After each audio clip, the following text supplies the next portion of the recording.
والله يا سيدي الحويني ما جاب حاجه من عنده، يعني هذا الكلام بيتدرس للعيال اللي في الازهر.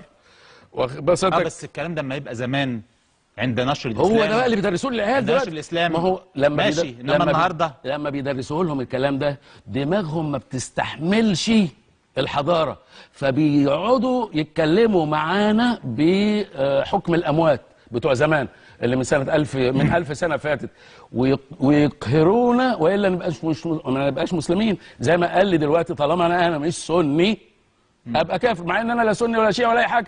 وانا قلت له ليه انا مش سني ولا شيعي؟ ربنا سبحانه وتعالى قال انه ربنا لا يامرنا بانه الا ان احنا نكون ربانيين نعبد الله طيب. واحد بس.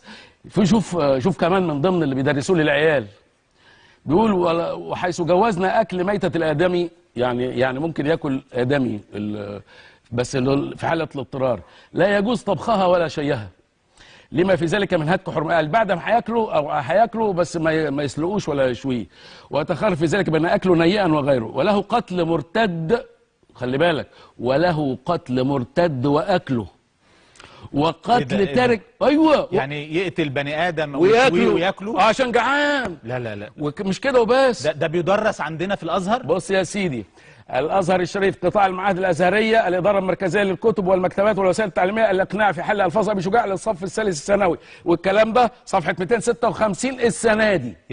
يا شيخ الازهر السنه دي، يا مفتي الجمهوريه، يا وزير الاوقاف، صح النوم، الكتاب اللي بيدرس لطلبه ثانويه عامه فيه كلام انه تارك الصلاه يتم شيه واكله.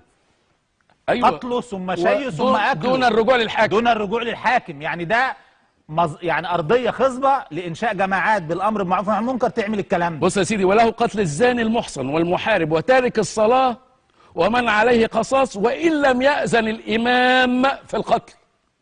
خلي بالك، يعني دول بيسمحوا للناس انها تقتل الناس. يا نهار اسود منيل يا شيخ الازهر، يا جماعه دي المناهج. حد من مشايخ الازهر يقول لي وسطيه، الوسطيه يا جماعه من الازهر، الوسطيه يكتبوها لي في كتاب. يعني احنا بنقول الازهر وسطي، اهلا وسهلا، يكتب لي الوسطيه في كتاب ويطلعوا لي، انما ما يقوليش ده الاقناع وده الاختيار لتعليل المختار وده مش عارف. لا، ما ينفعش.